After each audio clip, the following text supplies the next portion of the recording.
Aston Martin have major things cooking for the AMR26. In fact, what we saw in the private Barcelona shakedown is going to be unrecognisable by the time the Aston Martin team turn up in Melbourne, Australia. That is the words which have come out today from a new Adrain Newey interview on the official website. Essentially, now we can confirm Aston Martin and the AMR26 are going to have a major aerodynamic development throughout the rest of pre-season testing in the 2 remaining tests in Bahrain and, of course, what they arrive with in Melbourne. And this is spectacular news, to say the least. It says to me a few things about the project, as well as what was also written in the article with regards to Newey. He made it be known that AMR26 didn't have an actual model in their newly up and operational wind tunnel until mid-April last year. That put them on the back foot by over 4 months against the rest of the teams. And what we saw in Barcelona essentially was, I believe, the initial design that they had of the car. And it is around 6 months obsolete at this moment in time. And that means there is going to be a huge chunk of lap time to come. And I think this is the case for every single team, maybe bar McLaren because of what they've been quoted as saying. But I don't really care about McLaren. We're here to talk about Aston Martin. What does this all mean? Well, I think also we have to consider the fact, the reason behind why they cancelled very last minute. That private filming day in Barcelona after the test speaks volumes about what Adrain Newey has planned for the outfit.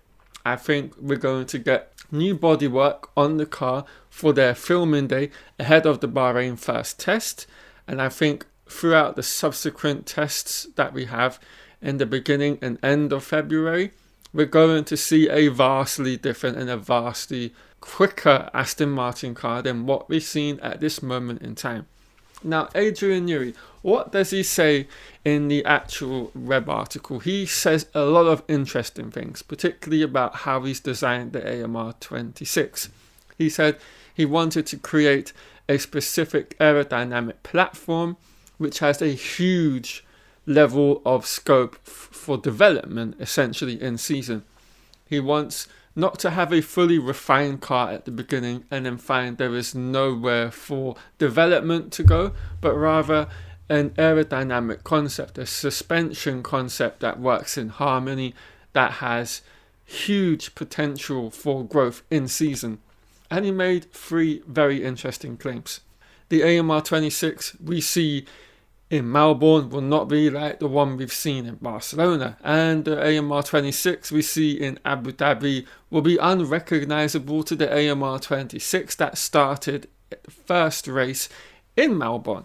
So a huge level of development and changes to the car is what is going to be happening throughout the season, and I think this is really, really positive news, to say the least. And if we look at what they were doing in the test in Barcelona, no active aero on the front ring apparently, a limited top speed of 250 or 290 kph, far below that of the other teams and the other engine manufacturers. It says there is a lot left to come. And even if we look at the AMR26 right now in its current guise, there are areas of the car I believe are going to be changed even before this interview came out this morning. For example, the front ring and nose cone. I highly expected this to undergo major development because that is the one area, unlike that of, say, any other team in the pre-season test we just had, was the most undeveloped front wing we've seen. Particularly if you compare that to the McLaren one. Highly developed, a very much Race 1 specification up and running on their MCL40. Newey also stated, this is really interesting, there are a lot of concepts that have not been used in Formula 1 before. He would describe the car as aggressive, but maybe not aggressive. It's really your interpretation of how you define aggressiveness. For Newey, when he's designing a car, he doesn't think about what's going to be aggressive. He's thinking about the overall structure of the car, where the balance of the car is going to be, what are the key points on the car, how the suspension interacts with those balance issues, where the flow structures are going to be to get everything up in harmony and running correctly across all of, if you want to put it like this, the departments, the suspension departments, the aero departments, the mechanical departments. It's an undertaking unlike anything Aston Martin have had to deal with in their entire history, or rather we could say the Aston Martin team and all its previous guises in Formula 1. Now, what does this actually mean for Bahrain and Melbourne? I think it means a lot. I think there is huge levels of potential left to unlock. I think we didn't see anywhere near the full potential of the current version, let alone all the new specifications we're going to get. I think by the time we get to Melbourne, it is going to be almost a complete brand new B-spec Aston Martin car. Almost like going from one season to the next is how I would actually describe it. I could be wrong, but that is my interpretation of what Adrain Newey has been discussing and speaking about. He says they're going to make changes to the front wing, the rear wing, the side parts, the engine cover. All of these areas are things he expects to be developed continuously throughout the season. And I mean, that isn't anything groundbreaking or spectacular. That is, of course, the name of the game and what you can expect to see happen throughout a season, no matter what era of Formula 1 or what year it is. So I think with all of that being said and done, these are hugely exciting times for the team.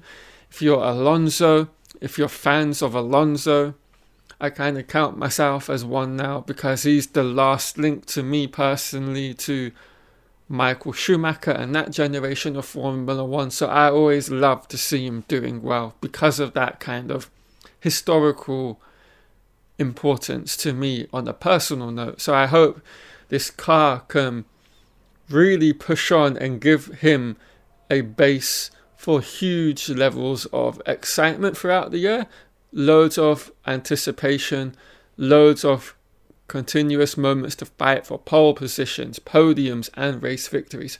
And who knows, by the end of the year he may even be in the championship battle come Abu Dhabi, because I think with what we've got this year, I think the title race across both drivers and constructors will go down to the wire, to the back end of the season. There will be no wrapping up at the 3/4 mark as we've had in the past.